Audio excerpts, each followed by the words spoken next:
Hi everyone. ఈరోజు మనం discuss చేయబోయే టాపిక్ ఏంటంటే రాజకీయ పార్టీలు, పొలిటికల్ పార్టీస్.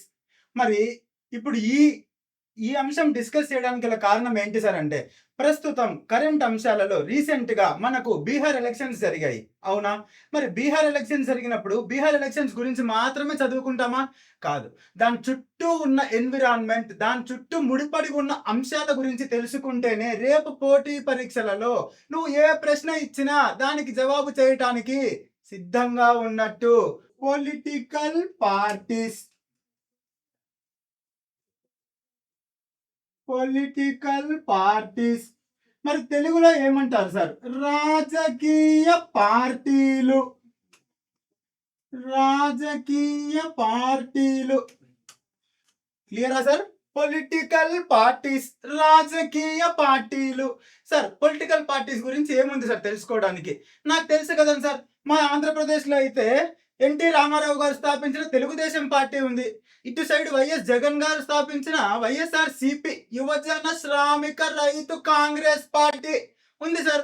మరి తెలంగాణ అభ్యర్థి ఇటు సైడ్ ఏం చెప్తున్నాడు సార్? మా దగ్గర రేవంత్ రెడ్డి గారు ప్రస్తుతం ముఖ్యమంత్రిగా ఉన్న ఇండియన్ నేషనల్ కాంగ్రెస్ ఉంది సార్ అంటున్నాడు. మరి ఇటు సైడ్ కేసీఆర్ అభిమాని ఏమంటున్నాడు అంటే, కల్వకుంట్ల చంద్రశేఖర రావు స్థాపించిన టిఆర్ఎస్ పార్టీ ఉంది సార్ అంటున్నాడు. డన్. మరి జాతీయ స్థాయిలో ఏముంది అంటే, ఇండియన్ నేషనల్ కాంగ్రెస్ ప్రస్తుత అధ్యక్షుడిగా మల్లికార్జున ఖర్గే, మనం ముద్దుగా పిలుచుకుంటాం రాహుల్ గాంధీ. మరి ఇటు సైడ్ చూస్తే ప్రపంచంలో నమో అనే పేరుతో ప్రఖ్యాతిగాంచిన నమో నరేంద్ర మోడీ గారు. ఇవే కదండి సార్ రాజకీయ పార్టీలు అంటే. మరి దీని గురించి కూడా పరీక్షలో ప్రశ్నలు అడుగుతారా? ఎస్, ఖచ్చితంగా అడుగుతారు. మనము దీని మీద ఏ విధంగా సిద్ధం అవ్వాలి సార్? దానికే నేనున్నా. డన్, చూద్దాం. మరి ఇందులో మొదటి అంశంగా మీరు మాకేం చెప్పబోతున్నారు సార్? డన్. మొదటి అంశంగా మనం ఏం డిస్కస్ చేద్దాం సార్ అంటే, రాజకీయ పార్టీలు, పొలిటికల్ పార్టీస్ రాజ్యాంగబద్ధమా లేదా చట్టబద్ధమా? అనగా వీటికి కాన్స్టిట్యూషనల్ స్టేటస్ ఇస్తారా లేదా యాక్ట్ ద్వారా స్టేటస్ ఇస్తారా అంటే, రాజకీయ పార్టీలు రాజ్యాంగబద్ధం కాదు, ఒక చట్టం రూపంలో వాటికి గుర్తింపునిస్తారు, అవునా? డన్. రాజకీయ పార్టీలు రాజ్యాంగబద్ధం కాదు, రాజ్యాంగబద్ధంగా గుర్తింపు లభించదు. రాజకీయ పార్టీల గురించి రాజ్యాంగంలో ప్రస్తావన లేదు. మరి ఏ విధంగా ఒక రాజకీయ పార్టీకి గుర్తింపునిస్తారు సార్ అంటే, చట్టబద్ధంగా. ఏంటి సార్? చట్టబద్ధంగా. సార్ బాగుంది. ఒక రాజకీయ పార్టీ గుర్తింపు రాజ్యాంగబద్ధంగా కాకుండా చట్టబద్ధంగా అని చెప్పారు, మాకు అర్థమైంది. మరి ఏ చట్టం ఆధారంగా? 1951 ప్రజా ప్రాతినిధ్య చట్టం. ప్రజా ప్రాతినిధ్య చట్టం. దీనిని ఇంగ్లీష్ లో ఏమంటారు సార్? People's representative act.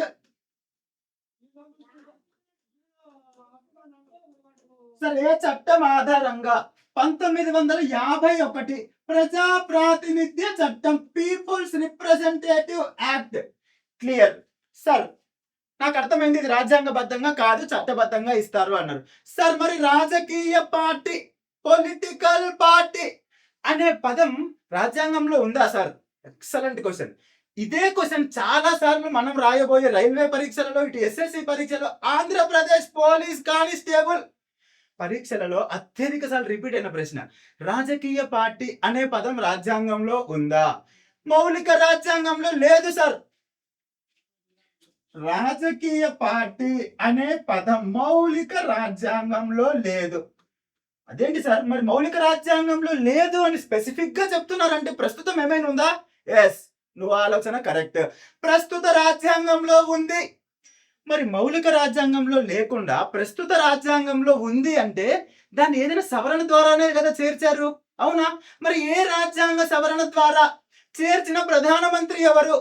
ఆమోదించిన రాష్ట్రపతి ఎవరు? చూద్దాం సార్. మౌలిక రాజ్యాంగంలో రాజకీయ పార్టీ అనే పదం లేదు సార్. ప్రస్తుత రాజ్యాంగంలో ఉంది సార్. మరి ఏ రాజ్యాంగ సవరణ సార్? 52వ రాజ్యాంగ సవరణ 1985 చేర్చిన ప్రధానమంత్రి ఎవరు సార్?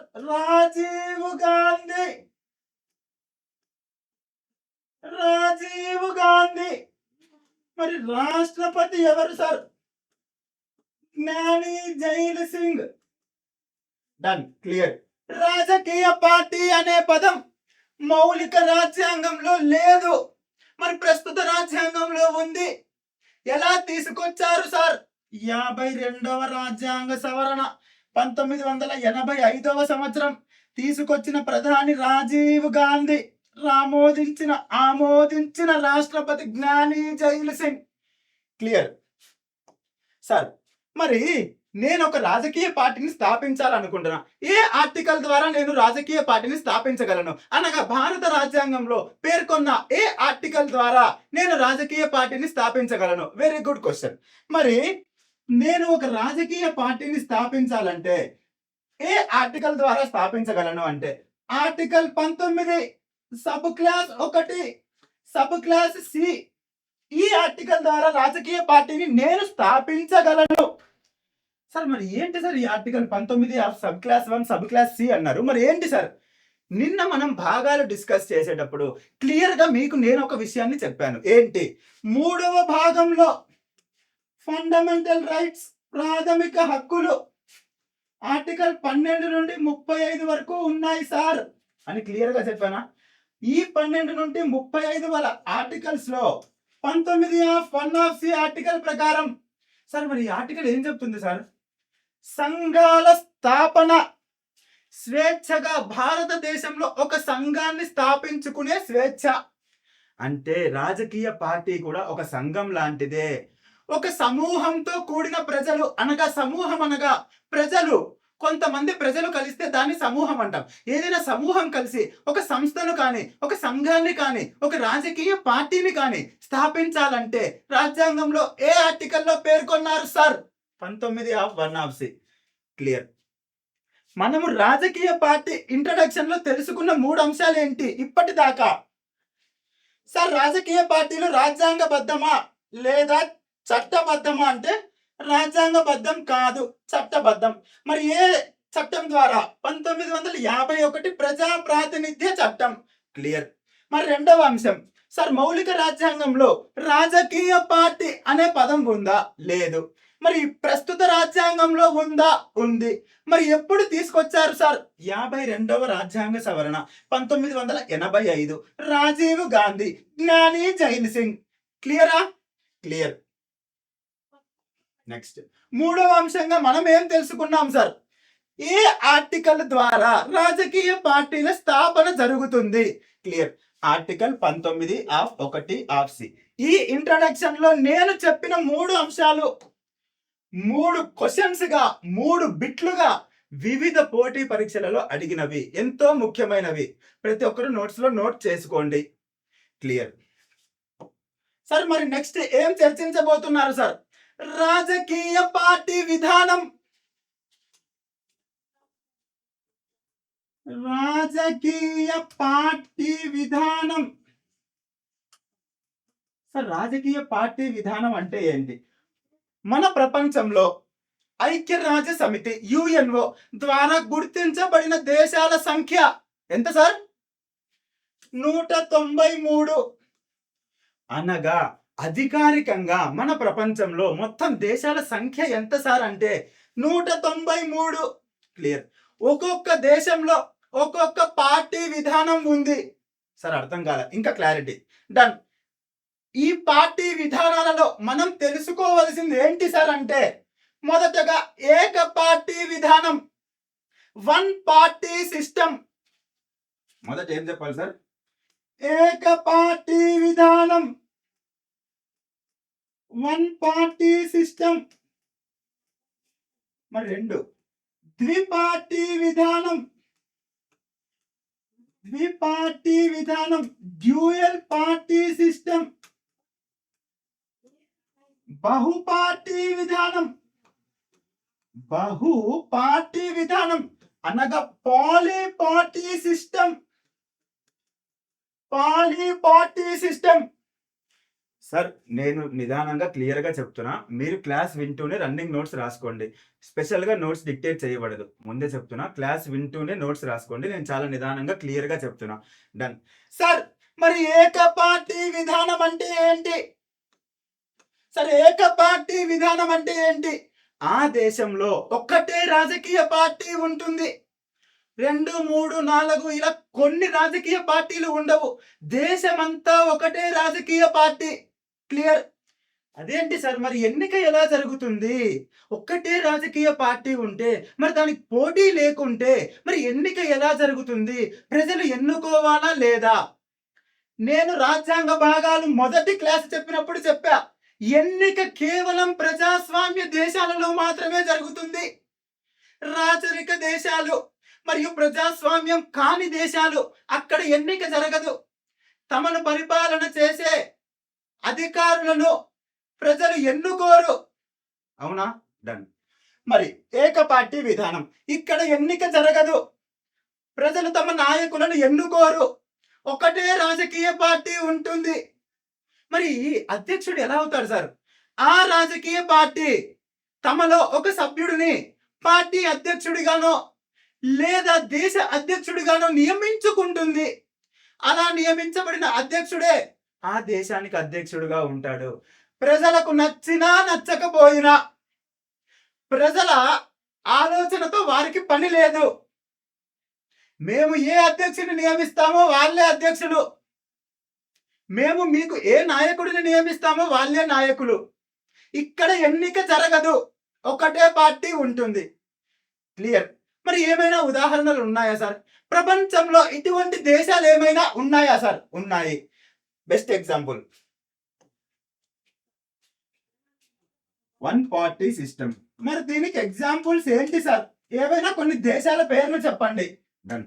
మొదట చైనా దేశం. చైనా దేశం ఒక్కటే రాజకీయ పార్టీ, మరి పేరేంటి సార్? Chinese communist party. ఏ party sir? Chinese communist party. మరి ప్రస్తుతం చైనా అధ్యక్షుడిగా ఎవరున్నారు సార్? కమన్, ఎవరైనా ఆన్సర్ చేయండి. ప్రస్తుత చైనా అధ్యక్షుడు ఎవరు? Xi Jinping. జీ జిన్పింగ్ ఏ పార్టీకి చెందినవాడు sir? Chinese communist party. Clear? ఇంకా ఏమైనా ఉన్నాయా సార్? ఉన్నాయి. క్యూబా ఒక్కటే రాజకీయ పార్టీ, మరి పార్టీ పేరు ఏంటి సార్?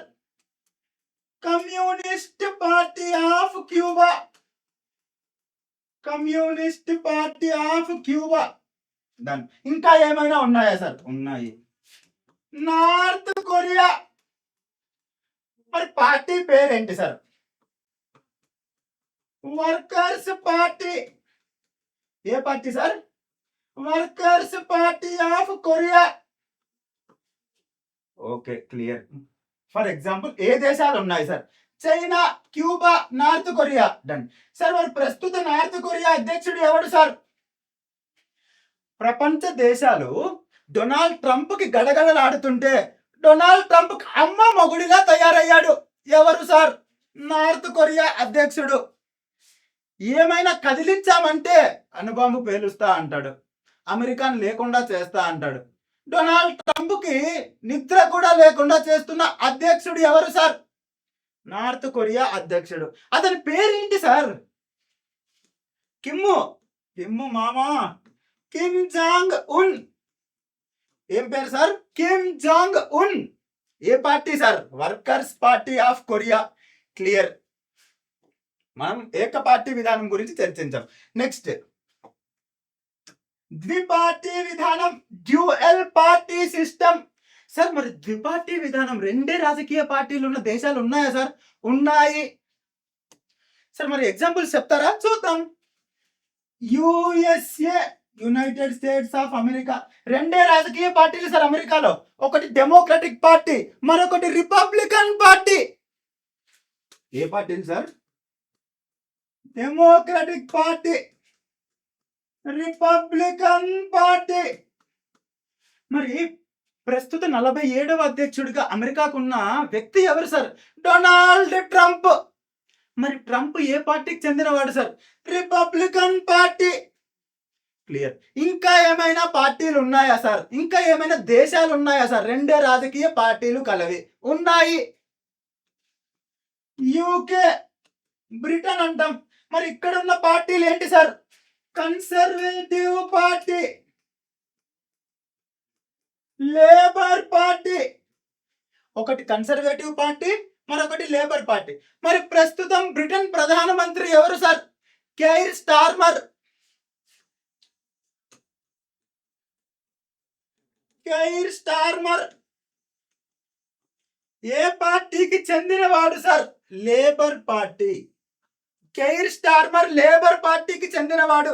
క్లియరా? క్లియర్. బహుపార్టీ విధానం, పాలీపార్టీ సిస్టమ్ అనగా 2 కంటే ఎక్కువ రాజకీయ పార్టీలు గల దేశాలు.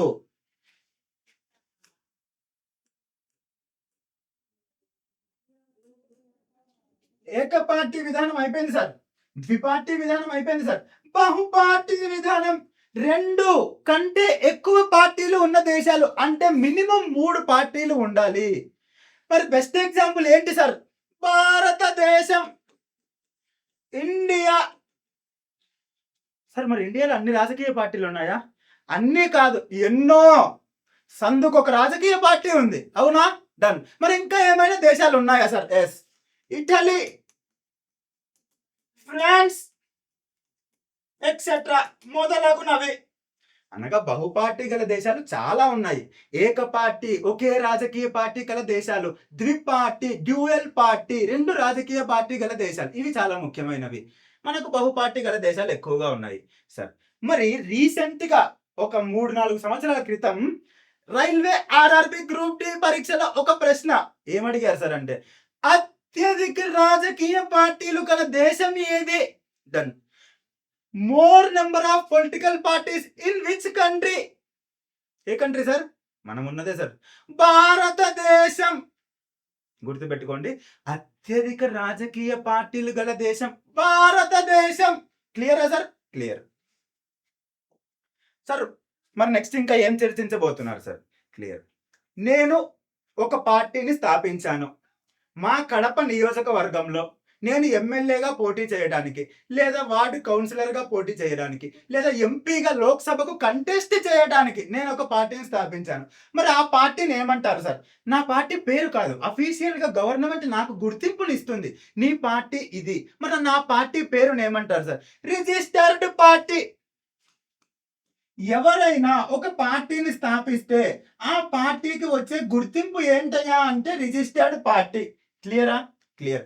మరి రిజిస్టర్డ్ పార్టీ నుండి నేను స్టేట్ లెవెల్ పార్టీగా ఎదగాలి, ఒక రాష్ట్ర రాజకీయ పార్టీగా ఎదగాలి అంటే ఇక్కడ నువ్వు గమనించాల్సింది ఏంటంటే, రిజిస్టర్డ్ పార్టీ నువ్వు స్థాపించినప్పుడు వచ్చే పేరు, నువ్వు అక్కడి నుండి ఎక్కడికి ఎదగాలి సార్? రాష్ట్ర రాజకీయ పార్టీ, స్టేట్ పొలిటికల్ పార్టీ. అంటే సెకండ్ స్టేజ్ ఏంటి sir? State political party. State political party. Done sir. నాది రాష్ట్ర రాజకీయ పార్టీ కూడా అయిపోయింది సార్. నేను నెక్స్ట్ ఇంకా ఎలా ఎదగాలి సార్? ఇంకా ఎలా ఇంప్రూవ్ అవ్వాలి? నేను ఇక్కడతో ఆగను. డన్. నెక్స్ట్ ఏంటి సార్? నేషనల్ పొలిటికల్ పార్టీ, జాతీయ రాజకీయ పార్టీ. క్లియరా sir? Clear. National political party అంటే మన వాడుక భాషలో ఫర్ ఎగ్జాంపుల్ మనం చెప్పాలంటే ఇది ప్రిలిమ్స్ లాంటిది సార్, ఇది మెయిన్స్ లాంటిది సార్. మనం రైల్వే కానీ ఎస్ఎస్సి పరీక్ష కానీ రాస్తే మొదటి పరీక్ష సార్ ఇది ప్రిలిమ్స్. ఇది గట్టెక్కితేనే మెయిన్స్కి వెళ్తావు సార్. మెయిన్స్ సార్ ఇది. తర్వాత ఏముంది సార్? కొన్ని పరీక్షలకు ఇంటర్వ్యూ ఉంది సార్, కొన్ని పరీక్షలకు మెడికల్ ఎగ్జామ్ లేదా డాక్యుమెంట్ వెరిఫికేషన్ ఉంది సార్. అలాంటిదే నేషనల్ పొలిటికల్ పార్టీ సార్. ఇక్కడ నువ్వు క్వాలిఫై అయితే ఇక్కడికి వస్తావు సార్, ఇక్కడ క్వాలిఫై అయితే ఇక్కడికి వస్తావు సార్. క్లియరా సార్? Sir okay. నేను రిజిస్టర్డ్ పార్టీ, ఇప్పుడే నా పార్టీని స్థాపించాను సార్, నాది రిజిస్టర్డ్ పార్టీ అయింది, నేను స్టేట్ పొలిటికల్ పార్టీగా ఎదగాలనుకుంటున్నా సార్ అంటే చూద్దాం. మరి స్టేట్ పొలిటికల్ పార్టీగా ఎదగాలంటే నువ్వు కొన్ని షరతులను సాటిస్ఫై చేయాలి, కొన్ని కండిషన్స్ ని సాటిస్ఫై చేయాలి. మరి ఆ కండిషన్స్ ఏంటి సార్? నేను రిజిస్టర్డ్ పార్టీ నుండి స్టేట్ పొలిటికల్ పార్టీగా ఎదగాలంటే నేను ఏం చేయాలి సార్? చూద్దాం. ఎన్నికల కమిషన్ కొన్ని షరతులను పెట్టింది. Election commission has decided some conditions to recognise your party as state political party. క్లియరా? మరి ఆ కండిషన్స్ ఏంటి సార్? డన్. నేను ఒక రిజిస్టర్డ్ పార్టీని పెట్టాను, రేపు ఎలక్షన్స్ లో పోటీకి వెళ్తున్నాను. మరి నేను ఎలక్షన్స్ లో పోటీ చేసి నా పార్టీ రాష్ట్ర రాజకీయ పార్టీగా గుర్తింపు సంపాదించాలంటే నేను ఏం చెయ్యాలి? క్లియర్. రాష్ట్ర శాసనసభకు జరిగిన ఎన్నికలలో అంటే ఎమ్మెల్యేలకు జరిగిన ఎన్నికలలో నేనేం చేయాలంటే ఆ రాష్ట్రంలో మొత్తం పోలై చెల్లిన ఓట్లు అంటే ఓట్లు పోలయ్యాలి, ఆ పోలైన తర్వాత అవి చెల్లుబాటుకు రావాలి. కొన్ని ఓట్లు చెల్లుబాటు కావు సార్, అంటే సరిగ్గా ముద్రించని ఓట్లు, బ్యాలెట్ బాక్స్లో సరిగ్గా నొక్కని ఓట్లు, లేదా ముద్రణ సరిగ్గా జరగని ఓట్లు, ఇలాంటి ఓట్లు చెల్లవు సార్. ఆ ఓట్లు కాకుండా పోలై చెల్లిన ఓట్లలో 100% ఓట్లు చెల్లైతే నీ పార్టీకి 6% ఓట్లు రావాలి సార్. ఎన్ని శాతం sir? 6%. 6% of valid votes, 6% of valid votes in the state. ఒక రాష్ట్ర శాసనసభ అసెంబ్లీకి జరిగిన ఎన్నికలలో నీ పార్టీకి 6% ఓట్లు రావాలి సార్. మరియు ప్లస్ 2 అసెంబ్లీ స్థానాలు కూడా రావాలి సార్, 2 ఎమ్మెల్యే స్థానాలు కూడా నువ్వు గెలవాలి సార్. ఈ కండిషన్ నువ్వు సాటిస్ఫై చేయగలిగితే, నీ రాజకీయ పార్టీ సాటిస్ఫై చేయగలిగితే నీకు రాష్ట్ర రాజకీయ పార్టీ హోదాలు ఇస్తారు సార్. 6% ఓట్లు రావాలి, 2 ఎమ్మెల్యే స్థానాలు అనగా 2 శాసనసభ స్థానాలు రావాలి సార్.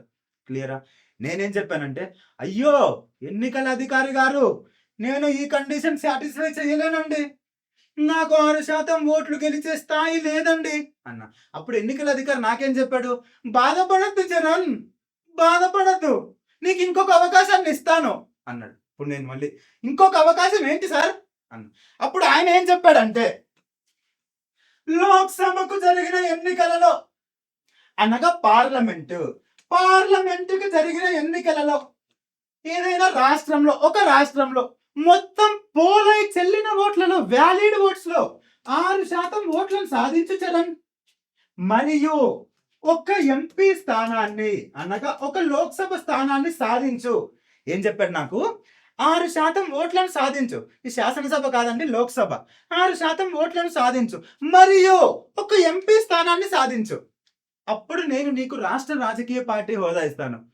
అయ్యో ఎన్నికల అధికారి గారు, నేను శాసనసభలోనే 2%, 6% ఓట్లు, 2 ఎమ్మెల్యే స్థానాలు గెలవలేకపోయానే, మరి లోక్సభ అంటున్నారు, మళ్ళీ 6% ఓట్లే అన్నారు, మళ్ళీ ఒక ఎంపీ స్థానం అన్నారు, నా వల్ల ఎక్కడవుతుందండి అన్న.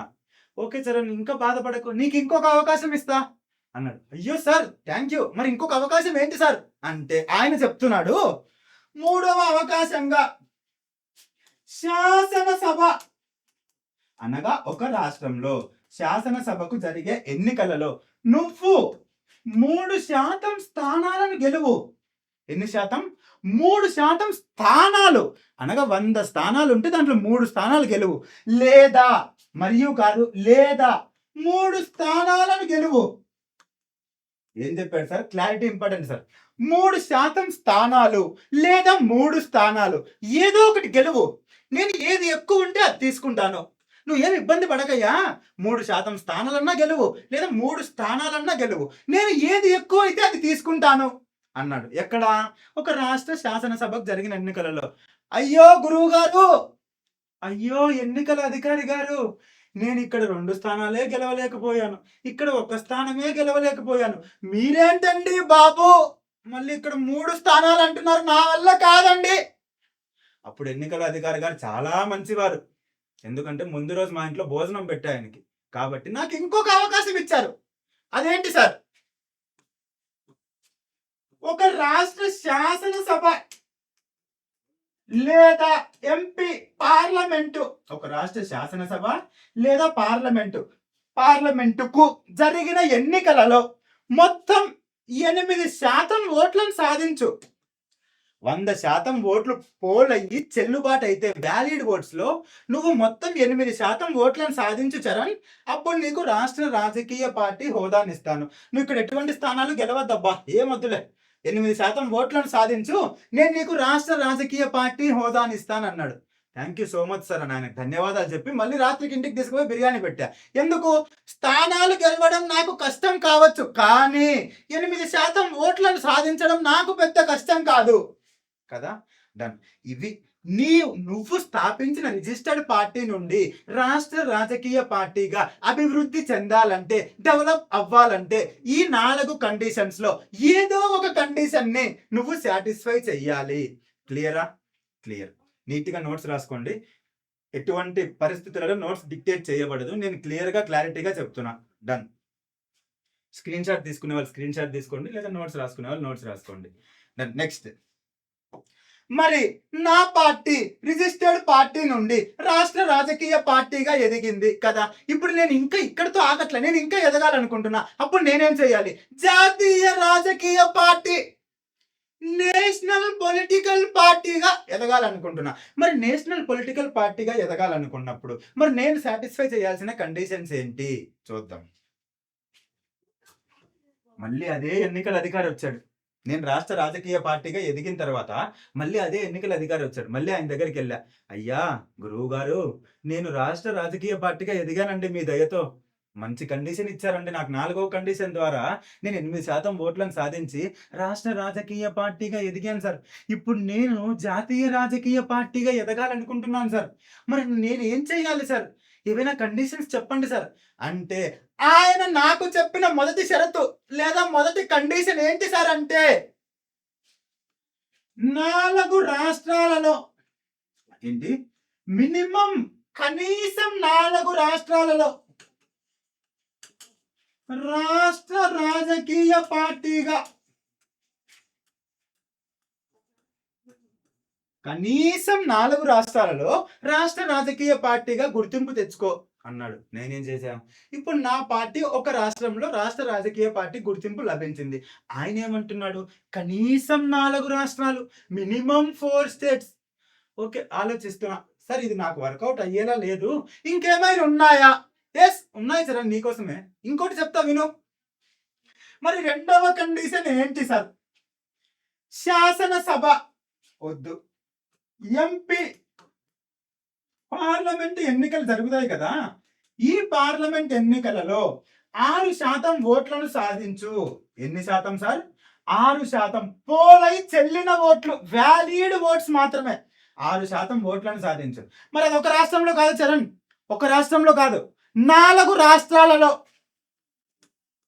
4 రాష్ట్రాలలో, కనీసం 4 రాష్ట్రాలలో. అంటే ప్రతి రాష్ట్రంలో 6% ఓట్లను సాధించు, ప్రతి రాష్ట్రంలో 6% ఓట్లను సాధించు. మరియు ప్లస్ మరియు 4 లోక్సభ స్థానాలను సాధించు చరణ్, 4 లోక్సభ స్థానాలను సాధించు. ఏం చెప్పాడు? ఫస్ట్ కండిషన్ నా వల్ల అవ్వదు సార్ అంటే, ఆయన ఏం చెప్పాడంటే, పార్లమెంటుకు జరిగే ఎన్నికలలో 6% ఓట్లు 4 రాష్ట్రాలలో, అంటే ప్రతి రాష్ట్రంలో 6% ఓట్లు సాధించు, మరియు 4 లోక్సభ స్థానాలు సాధించు. అది ఒక రాష్ట్రమైనా కావచ్చు, వేరు వేరు రాష్ట్రాలైనా కావచ్చు. ఏమన్నాడు? ఒక రాష్ట్రమైనా కావచ్చు, లేదా వేరు వేరు రాష్ట్రాలైనా కావచ్చు. క్లియరా? క్లియర్. ఒక రాష్ట్రంలో అయినా సరే, వేరు వేరు రాష్ట్రాల్లో అయినా సరే, మొత్తం మీద 4 లోక్సభ స్థానాలు గెలవయ్యా. అయితే 6% ఓట్లు మాత్రం ప్రతి రాష్ట్రంలో రావాలి, మినిమం 4 రాష్ట్రాల్లో రావాలి. క్లియరా? ఈ కండిషన్ చూసిన తర్వాత నా ఫ్యూజ్ ఎగిరిపోయింది. అయ్యో ఎన్నికల అధికారి గారు, నేను 4 రాష్ట్రాల్లో రాజకీయ పార్టీగానే గుర్తింపు తెచ్చుకోలేకపోయాను సార్. మీరేంటంటే 4 రాష్ట్రాలలో 6% ఓట్లు సాధించు, మరియు 4 లోక్సభ స్థానాలు సాధించు అంటున్నారు. నా వల్ల ఎక్కడైతే సార్? ఒక రాష్ట్ర రాజకీయ పార్టీగా ఎదగడానికే 15 సంవత్సరాలు పట్టింది. అక్కడి నుండి జాతీయ పార్టీ అంటే ముసలివాడిని అవుతాను సార్ అన్న. సరేనబ్బా, నీకోసం ఇంకొక అవకాశం ఇస్తా, ఇంకొక ఛాన్స్ ఇస్తా అని 3వ కండిషన్గా ఏం చెప్పాడు సార్ అంటే, లోక్సభ మొత్తం స్థానాలు ఎన్ని సార్? 543 స్థానాలు. లోక్సభ మొత్తం స్థానాల సంఖ్య ఎంత అంటే 543. Clear sir? క్లియర్. ఈ 543లో 2% స్థానాలు, ఎన్ని శాతం సార్? 2% స్థానాలు అనగా 11 స్థానాలు. సార్ మీరు ఇక్కడ క్లారిటీ ఉండాలి. మనం గుర్తు పెట్టుకోవాల్సింది 11 కాదు సార్, 543 కాదు సార్. ఈ రోజున నరేంద్ర మోడీ గారి ప్రభుత్వం, నమో ప్రభుత్వం 543 స్థానాలు సార్. రేపు రాహుల్ గాంధీ ప్రభుత్వం రావచ్చు, వాళ్ళు 600 చేయొచ్చు సార్. ఆ తర్వాత యోగి గారి ప్రభుత్వం రావచ్చు సార్, యోగి ఆదిత్యనాథ్ గారి ప్రభుత్వం వచ్చి వాళ్ళు 700 చేయొచ్చు సార్. మనకు కౌంట్తో సంబంధం లేదు, 2% స్థానాలు, ఇది ముఖ్యం సార్. ప్రస్తుతం 543 ఉన్నాయి కాబట్టి ఇందులో 2% స్థానాలు ఎన్ని సార్? 11. క్లారిటీయా సార్? క్లారిటీ. ఇక్కడ ఎన్ని స్థానాలైనా రానివ్వండి సార్, అందులో 2% స్థానాలు కండిషన్. ఓకే, 2% స్థానాలు అనగా 11 స్థానాలు గెలువు. మరి ఎన్ని రాష్ట్రాల్లో సార్? 3, కనీసం 3 లేదా అంతకంటే ఎక్కువ రాష్ట్రాలలో. అబ్బో, లోక్సభ మొత్తం స్థానాలు 543 అంట, అందులో 2% స్థానాలు అనగా 11 స్థానాలంట, కనీసం 3 లేదా అంతకంటే ఎక్కువ రాష్ట్రాల్లో గెలవాలంట. అయ్య బాబోయ్ మహానుభావ, నా వల్ల అవ్వదు, ఈ 2 కష్టమయ్యా అనుకుంటే 3వది హిమాలయ పర్వతం పెట్టావు నా నెత్తిన, నాతో అవుద్దా? అవ్వదు. నేను రాష్ట్ర రాజకీయ పార్టీగానే ఉండిపోతానని డ్రాప్ అయ్యా. క్లియరా? నేషనల్ పొలిటికల్ పార్టీ, జాతీయ రాజకీయ పార్టీగా ఎదగాలంటే ఈ 3 కండిషన్స్లో ఏదో ఒక దానిని నువ్వు సాటిస్ఫై చేయాలి. క్లియర్? మరి రాష్ట్ర రాజకీయ పార్టీ, స్టేట్ పొలిటికల్ పార్టీగా ఎదగాలంటే ఈ 4 కండిషన్స్లో ఏదో ఒక కండిషన్ని నువ్వు సాటిస్ఫై చేయాలి. క్లియరా? క్లియర్. నెక్స్ట్, మరి ఇంకా ఏం చెప్పబోతున్నారు సార్? ఇప్పుడు నేను రిజిస్టర్డ్ పార్టీ నుండి స్టేట్ పొలిటికల్ పార్టీగా ఎదిగా, అక్కడి నుండి నేషనల్ పొలిటికల్ పార్టీగా ఎదిగా. సార్ మరి ఎదిగా బానే ఉంది, ఎదగడం వల్ల నాకేమైనా ప్రయోజనాలు ఉన్నాయా? స్వప్రయోజనాలు, స్వంత లాభాలు ఏమైనా ఉన్నాయా అంటే ఉన్నాయి. నువ్వు రిజిస్టర్డ్ పార్టీగా ఉన్నప్పుడు నీకు చాలా సౌకర్యాలను ఎన్నికల కమిషన్ కల్పించదు. నువ్వు రాష్ట్ర రాజకీయ పార్టీ లేదా జాతీయ రాజకీయ పార్టీగా ఎదిగితే నీకు కొన్ని లాభాలు ఉన్నాయి. మరి ఆ లాభాలు ఏంటి సార్? ఎగ్జామ్లో డైరెక్ట్ క్వశ్చన్ చూద్దాం. మొదటి లాభం, ఇప్పుడు నేను ఒక రాష్ట్ర రాజకీయ పార్టీ లేదా జాతీయ రాజకీయ పార్టీ, నేను పోటీ చేయడానికి ఎన్నికలలో ఎమ్మెల్యేగా కానీ ఎంపీగా కానీ పోటీ చేయడానికి నేను నామినేషన్ వేయడానికి వెళ్తున్నా. అవునా? అవును. నేను ఒక రిజిస్టర్డ్ పార్టీ తరపున నామినేషన్ వేయాలంటే నా నియోజకవర్గం నుండి 10 మంది సభ్యులు నన్ను సపోర్ట్ చేయాలి. క్లారిటీయా సార్? నేను ఒక రిజిస్టర్డ్ పార్టీ నుండి ఒక ఎన్నికలలో పోటీ చేయడానికి నామినేషన్ వేయాలంటే నేను పోటీ చేయాలనుకున్న నియోజకవర్గం నుండి 10 మంది నన్ను సపోర్ట్ చేయాలి. వీళ్ళని ప్రపోజర్స్ అంటాము. ఏమంటాం సార్? ప్రపోజర్స్ అంటాము. అంటే రిజిస్టర్డ్ పార్టీ అభ్యర్థికి 10 మంది ప్రపోజర్స్ కావాలి. అదే స్టేట్ లేదా నేషనల్ పొలిటికల్ పార్టీ నుండి నువ్వు ఒక ఎన్నికల్లో పోటీ చేయాలనుకుంటే నామినేషన్ సమయంలో నీకు ఒక్క ప్రపోజర్ చాలు సార్, ఒక్కరు సపోర్ట్ చేస్తే చాలు sir. The main difference is this. Registered party అభ్యర్థికి అయితే 10 మంది సపోర్టర్స్ ఉండాలి, దాన్నే పాలిటీ పరిభాషలో ప్రపోజర్స్ అంటాం. అదే స్టేట్ పొలిటికల్ పార్టీ లేదా నేషనల్ పొలిటికల్ పార్టీకి అయితే ఒక ప్రపోజర్ చాలు. క్లియరా సార్? మరి మీకు ఒక డౌట్ వచ్చి ఉండాలి, సార్ మరి నేను చాలాసార్లు టీవీలో చూశానండి, ఎవరైనా ఒక MP candidate, MLA candidate nomination వేయడానికి వెళ్తున్నప్పుడు పెద్ద కాన్వాయ్ వెళ్తుందండి, 10 జీపులలో మనుషులు వెళ్తారండి ఆయన వెనక. అంటే అది ఆయన బలగం చూపించుకోవటానికి, ఆయన బలం చూపించుకోవటానికి మాత్రమే. నా బలగం ఇంత ఉంది అని గొప్పలు చెప్పుకోవటానికి మాత్రమే. ఎన్నికల కమిషన్ నిర్వచనం ప్రకారం నువ్వు తీసుకువెళ్లాల్సిన అభ్యర్థులు ఎంతమంది, సపోర్టర్స్ ఎంతమంది, ప్రపోజర్స్ ఎంతమంది? రిజిస్టర్డ్ పార్టీ అయితే 10 మంది, state or national political party అయితే ఒకరు. క్లియరా? క్లియర్. ఇది మొదటి లాభం. మరి రెండవ లాభం ఏంటి సార్? ఇప్పుడు నేను రిజిస్టర్డ్ పార్టీగా నా పార్టీని ఏర్పాటు చేశాను, స్థాపించాను. నేను కడపలో పోటీ చేయాలనుకుంటున్నా. నేను ఫర్ సపోజ్ ఆంధ్రప్రదేశ్లో 175 స్థానాలు ఉన్నాయి. క్లియరా? నేను కొత్త పార్టీ కదా, మరి నాకు 175 నియోజకవర్గాల్లో అభ్యర్థులు ఉంటారా? ఉండరు. మా సందులో నా పార్టీ గురించి తెలిస్తే గొప్ప. అవునా కాదా? కదా. మరి నేనేం చేయాలనుకుంటున్నా అంటే నేను కేవలం 3 స్థానాల్లో పోటీ చేయాలనుకుంటున్నా. మొదటగా కడప నియోజకవర్గంలో నేనే పోటీ చేయాలనుకుంటున్నా. నెక్స్ట్ గుంటూరులో కూడా పోటీ చేయాలనుకుంటున్నా. కాకినాడ, కాకినాడ. ఈ 3 నియోజకవర్గాల్లో మాత్రమే నేను పోటీ చేయాలనుకుంటున్నా. ఎందుకంటే నా అభ్యర్థులు అక్కడ మాత్రమే ఉన్నారు. రాష్ట్రం అంతా లేరు. క్లియర్. మరి కడపలో నాకొక గుర్తుని కేటాయిస్తారు. ఫర్ సపోజ్ కడపలో నాకు పెన్ను గుర్తుని కేటాయించారు నా పార్టీకి. మరి ఇదే నా పార్టీకి గుంటూరులో పెన్సిల్ గుర్తుని కేటాయిస్తారు. పెన్సిల్ గుర్తుని కేటాయిస్తారు. ఇదే నా పార్టీకి కాకినాడలో ఎరేజర్ గుర్తును కేటాయిస్తారు. ఎరేజర్ గుర్తును కేటాయిస్తారు. అనగా నీకు ఇక్కడ క్లారిటీ రావాల్సిన అంశం ఏంటయ్యా అంటే నీ పార్టీకి రాష్ట్రం అంతా ఒకే రాజకీయ పార్టీగా గుర్తింపు ఉండదు. పేరు అదే ఉంటుంది కానీ గుర్తు మారుతుంది. Party symbol changes, your political party name same exists. అంటే నీ పార్టీ పేరు అదే కానీ గుర్తు ఒక్కొక్క నియోజకవర్గంలో ఒక్కొక్క గుర్తుని కేటాయిస్తారు. ఇలా కేటాయించడం వలన నీకు ఓటు వేయాలనుకున్న ప్రజలు కన్ఫ్యూజ్ అవుతారా లేదా? అవుతారు. నేను కడపలో ఏం ప్రచారం చేస్తాను? నా పార్టీ పెన్ను గుర్తు అంటాను. రాష్ట్రమంతా నా మీటింగ్ చూసి గుంటూరులో కూడా పెన్ను గుర్తుకే ఓటేస్తారు, కాకినాడలో కూడా పెన్ను గుర్తుకే ఓటేస్తారు. మరి ఆ ఓట్లు నా పార్టీకి పడతాయా? పడవు. సో ఇది ఒక పెద్ద లాస్. ఏదైనా ఒక పొలిటికల్ పార్టీకి ఇది ఒక డిమెరిట్ అన్నమాట, నష్టం అన్నమాట. సో అలాంటి నష్టాన్ని నేషనల్ పొలిటికల్ పార్టీ లేదా స్టేట్ పొలిటికల్ పార్టీకి ఉండదు. అలాంటి పార్టీలకి ఒకటే గుర్తునిస్తారు. స్టేట్ పొలిటికల్ పార్టీకి అయితే స్టేట్ మొత్తం ఒకటే గుర్తు, నేషనల్ పొలిటికల్ పార్టీకి అయితే దేశమంతా ఒకటే గుర్తు. క్లియరా? ఇది రెండవ లాభం. మొదటి లాభం ఏం చెప్పా? ఒక ప్రపోజల్ చాలు. రెండవది ఏం చెప్పా? దేశమంతా ఒకటే రాజకీయ పార్టీ గుర్తు. క్లియర్. మరి మూడవ లాభం ఏంటి సార్? మూడవ లాభం, ఇప్పుడు నా నియోజకవర్గంలో నేను పోటీ చేస్తున్నా. నా నియోజకవర్గంలో ఓటర్లు ఎవరు, ఎంతమంది ఓటర్లు ఉన్నారు అనేది ఒక ఓటర్ల జాబితా ఉంటుందా? ఎలక్టోరల్ రోల్ అంటారు దాన్ని పాలిటీ పరిభాషలో. ఎలక్టోరల్ రోల్ అంటే ఓటర్ల జాబితా, list of voters in my constituency, మా నియోజకవర్గంలో. ఆ లిస్ట్ని నాకు స్వయంగా ఎన్నికల కమిషన్ వాళ్ళే 2 సెట్లను ఇస్తారు. నాకు 2 సెట్ల జిరాక్స్ కాపీని ఇస్తారు. ఎన్ని సెట్లు సార్? 2 సెట్లు. మరి రిజిస్టర్డ్ పార్టీకి ఇస్తారా సార్ అంటే ఇవ్వరు. కేవలం state political party, national political పార్టీకి మాత్రమే 2 సెట్ల జిరాక్స్ కాపీని ఇస్తారు. ఇది మూడవ లాభం. సార్ దీనివల్ల లాభం ఏంటి సార్? నాకు క్లియర్గా తెలుస్తుంది ఏ వార్డులో ఎంతమంది మెంబర్లు ఓటర్లుగా ఉన్నారు, నా నియోజకవర్గంలో మొత్తం ఎంతమంది ఓటర్లుగా ఉన్నారు. అప్పుడు నేనేం చేయగలను? నా పార్టీ మనుషులను వాళ్ళ దగ్గరికి వెళ్ళి నేనేం చేయగలను? నా పార్టీ మేనిఫెస్టోని వాళ్ళకు వివరిస్తాను. నా పార్టీకే ఓటు వేయండి అని అభ్యర్థిస్తాను. అవునా? అది లాభమేనా? మరి రిజిస్టర్డ్ పార్టీ అభ్యర్థికి తెలియదు, ఎవరి దగ్గరికి వెళ్ళాలో అర్థం కాదు.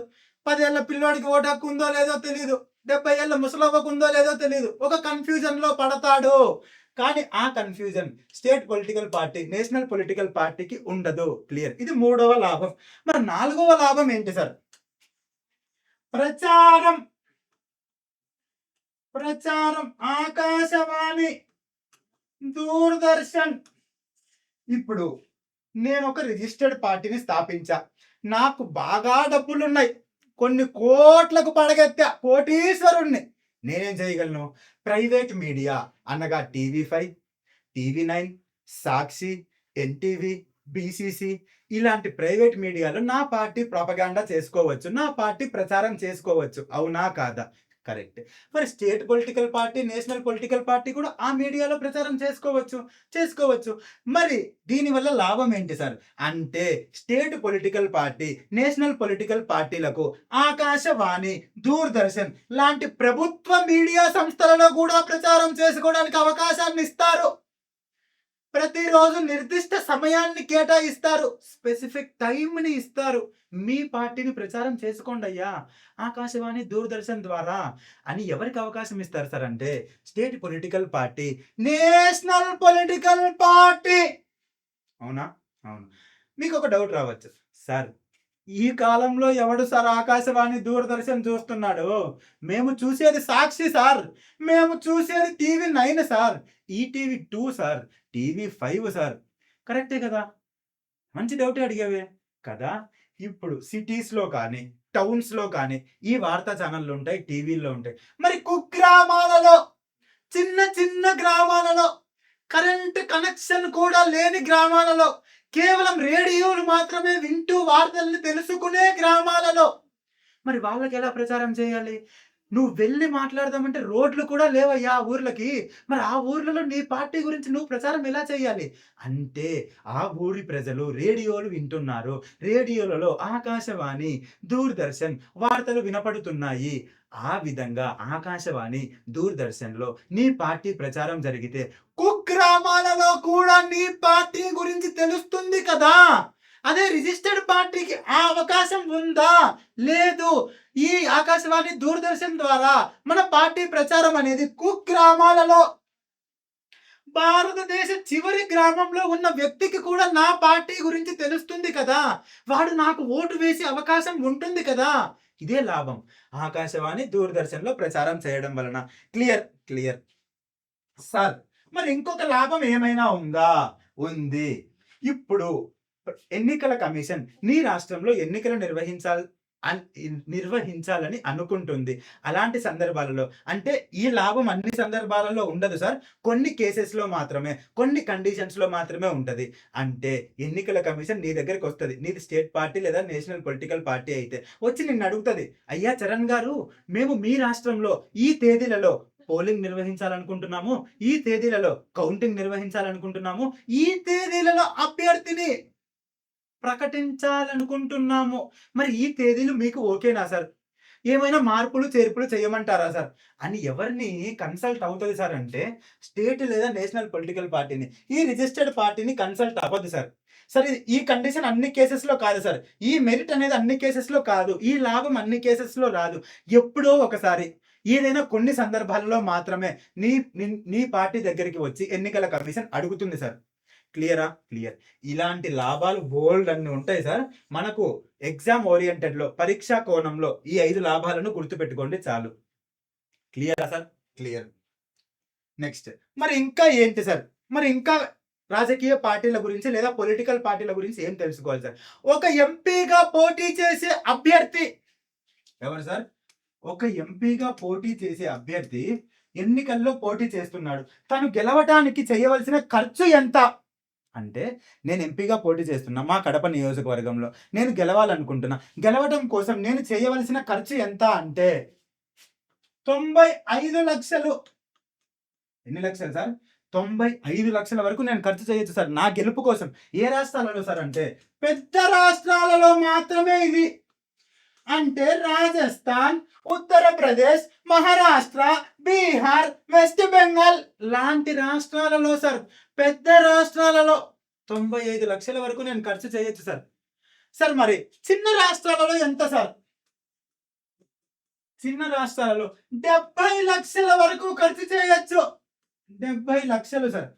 70,00,000 దాటి నువ్వు ఒక్క రూపాయి ఖర్చు చేసినా నీ నామినేషన్ రిజెక్ట్ అవుతుంది సార్. నువ్వు పోటీ చేయడానికి అర్హతను కోల్పోతావు సార్. 95,00,000 కంటే ఒక్క రూపాయి ఖర్చు చేసినా నీ నామినేషన్ రిజెక్ట్ అవుతుంది సార్. రద్దు అవుతుంది సార్. క్లియర్. మరి ఎమ్మెల్యేగా పోటీ చేసే అభ్యర్థి 40,00,000 వరకు ఖర్చు చేయొచ్చు. ఎక్కడ సార్? పెద్ద రాష్ట్రాలలో. మరి చిన్న రాష్ట్రాలలో ఎంత సార్? 20,00,000 సార్. క్లియరా సార్? 28 సార్. ఎంపీగా పోటీ చేసే అభ్యర్థి పెద్ద రాష్ట్రాలలో తన గెలుపు కోసం 95,00,000 ఖర్చు చేయొచ్చు సార్. మరి ఏ విధంగా ఖర్చు చేస్తాడు సార్? అంటే బహిరంగ సభలు ఏర్పాటు చేస్తాడు కదా, రోడ్ షోలు ఏర్పాటు చేస్తాడు కదా, ర్యాలీలను నిర్వహిస్తాడు కదా, మీడియాలో ప్రమోషన్ చేసుకోవడానికి మీడియా వాళ్ళకి డబ్బులు చెల్లించాలి కదా. ఇలాంటి ఖర్చుల కోసం అంటే ఓటుకు నోటు, ఓటుకు ₹1000 ఇస్తాము, ఓటుకు 2,000 ఇస్తాము, అవి కాదు సార్. అది అవినీతి సార్. అది ఎలక్షన్ కమిషన్‌కి తెలిస్తే నీ అర్హతను అప్పుడే రద్దు చేస్తుంది సార్. నీ నామినేషన్ రిజెక్ట్ అవుతుంది సార్. ఈ ఖర్చు దేనికోసం అంటే తను నిర్వహించబోయే బహిరంగ సభలకి, ర్యాలీలకి, రోడ్ షోలకి, మీడియాలో ప్రచారం చేసుకోవడానికి మీడియా వాళ్ళకి ఇవ్వవలసిన డబ్బు రూపంలో దానికి ఖర్చు చేయాలి సార్. ఓటుకింత అని ఇవ్వటానికి కాదు సార్. క్లియర్. ఇది ఎంపీ, ఇది ఎమ్మెల్యే. క్లారిటీయా సార్? డన్. మరి ఇంకా ఏం తెలుసుకుందాం సార్? మరి ప్రస్తుతం భారతదేశంలో రాష్ట్ర రాజకీయ పార్టీగా ఎన్ని పార్టీలు ఉన్నాయి సార్? భారతదేశంలో రాష్ట్ర రాజకీయ పార్టీ హోదా పొందిన పార్టీలు ఎన్ని సార్? సార్ చెప్పలేం సార్. చెప్పలేమంటే చెప్పొచ్చు సార్. ఒక కౌంట్ అనేది ఎప్పటికప్పుడు మారుతా ఉంటది సార్. ఫర్ సపోజ్ మన ఆంధ్రప్రదేశ్లో తీసుకుందాం sir. YSRCP, Janasena party, TDP party. For example మన ఆంధ్రప్రదేశ్లోనే 3 రాష్ట్ర రాజకీయ పార్టీలు ఉన్నాయి సార్. అలా తెలంగాణలో 3, అస్సాంలో 3, తమిళనాడులో 3, ఇలా మినిమం నేను 3 అనుకుంటే, ఒక రాష్ట్రానికి మినిమం 3 రాష్ట్ర రాజకీయ పార్టీలు ఉంటాయి అనుకుంటే 28 రాష్ట్రాలు సార్. రాష్ట్రానికి 3 సార్, అంటే 84 పార్టీలు అవుతున్నాయి సార్. అవునా? కాబట్టి నీకు రాష్ట్ర రాజకీయ పార్టీలు ఎన్ని అనే బిట్టు ప్రశ్న ఎగ్జామ్లో రాదు సార్ కదా. డన్. ఎన్ని రాష్ట్ర రాజకీయ పార్టీలు ఉన్నాయని ఎవరు అడగరు సార్ మిమ్మల్ని. మరి మిమ్మల్ని అడిగే ప్రశ్న ఏంటి? ప్రస్తుతం భారతదేశంలో ఎన్ని జాతీయ రాజకీయ పార్టీలు ఉన్నాయి? At present in India how many national political parties are there? చూద్దాం సార్. నేషనల్ పొలిటికల్ పార్టీస్ ఏమున్నాయి సార్? ఎన్ని ఉన్నాయి సార్? ఎన్ని ఉన్నాయి సార్ అంటే 6 ఉన్నాయి సార్. ఎన్ని సార్? 6 ఉన్నాయి సార్. మరి మొదటిది ఏంటి sir? INC, Indian National Congress 1885లో స్థాపించారు సార్. మరి ఇంకా ఏమైనా ఉన్నాయా? ఉన్నాయి sir. BJP, Bharatiya Janata party 1980లో స్థాపించారు సార్. ఇంకా సార్ బహుజన సమాజ పార్టీ బిఎస్పి మాయావతి గారు స్థాపించారు సార్. భారతదేశ మొదటి దళిత మహిళా ముఖ్యమంత్రి ఏంటి సార్? దళిత మహిళా ముఖ్యమంత్రి భారతదేశంలో మొదటిది ఎవరు సార్ అంటే మాయావతి గారండి. ఆమె స్థాపించిన పార్టీ బహుజన సమాజ పార్టీ. ఎప్పుడు సార్? 1984 అండి. నెక్స్ట్ ఇంకా ఏమైనా ఉన్నాయా? ఉన్నాయి sir. CPI of M sir.